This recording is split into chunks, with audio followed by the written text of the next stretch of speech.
எல்லாருக்கும் இனிய தீப திருநாள் நல்வாழ்த்துக்கள். தீபம் ஏற்றுற எல்லோரும் சேஃபாக ஹாப்பியாக ஏற்றுங்க.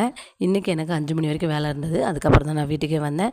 காலையிலே விளக்குலாம் விளக்கி வச்சுட்டு போயிருந்தேன். அதனால் எனக்கு கொஞ்சம் வேலை ஈஸியாக இருந்தது. அகல் விளக்குலாம் பார்த்திங்கன்னா என் பசங்களை எல்லாமே ரெடி பண்ணிட்டாங்க. இன்றைக்கி நிறையவே பசங்க ஹெல்ப் பண்ணாங்க.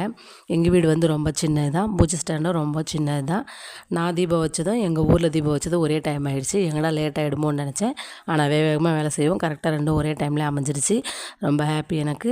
இன்றைக்கி ஸ்பெஷல் வந்து அப்பமும் பொரி உருண்டையும் தான். பொரி உருண்டை செய்ய முடியல, டைம் இல்லை, கடையில் தான் வாங்கினேன். அப்போ மட்டும் செஞ்சேன், அதுவும் ஒரு 4-5 தான் செஞ்சேன். மீதியெல்லாம் ஒரு 7 மணிக்கு மேலே போட்டுக்கலாம்னு சொல்லி எடுத்து வச்சுட்டு சாமி கும்பிட ஆரம்பித்தேன். நானும் பாப்பாவும் தான் இன்றைக்கி தீபம் வச்சோம். எப்போவுமே வந்து வீடியோ வந்து ஸ்டாண்ட் வச்சு தான் எடுப்பேன். இன்றைக்கி என் பையன் தான் இன்றைக்கி எனக்கு கேமராமேன் ஆகிட்டான். எல்லா பக்கமும் வந்து தீபம் வைக்கும்போது அவன் தான் எனக்கு ஷூட் பண்ணி கொடுத்தான். மாடிப்படிக்கிட்ட வைக்கும்போது வெளியே எல்லா பக்கமும் அவன் தான் எனக்கு பண்ணி கொடுத்தான்.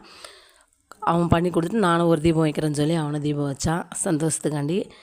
கொஞ்சம் மத்தாப்பும் பட்டாசும் எடுத்து வச்சுருந்தேன். அதான் இன்றைக்கி வெடிக்க போயிட்டாங்க வெளியே. நானும் அப்படியே கடைக்கு கிளம்பிட்டேன். மதியமே வந்து எங்கள் வீட்டில் சொன்னாங்க வந்து வலிச்சு விட்டுட்டு கோலம் போடுன்னு சொல்லி. ஆனால் எனக்கு வேலை இருந்தது, நான் போகல. என்ன டென்ஷனில் இருக்கோ தெரியல, ஆள் நினச்சி போனேன். ஒன்றும் பெருசாக டென்ஷனெல்லாம் என்கிட்ட காமிக்கல. நானும் போய் ஒரு சிம்பிளாக கோலம் போட்டுட்டு தீபம் வச்சுட்டு அப்படியே ஹாப்பியாக வந்தாச்சு. வீட்டுக்கு வந்து மீதி இருக்கிற அப்பம்லாம் செஞ்சு திரும்ப கடைக்கு கொண்டு போய் கொடுத்து சாப்பிட்டு இன்றைக்கி வந்து ஒரு ஹாப்பியாக தீபத்தை கொண்டாடிட்டோம். நாளைக்கு வந்து வீடியோவில் பார்ப்போம்.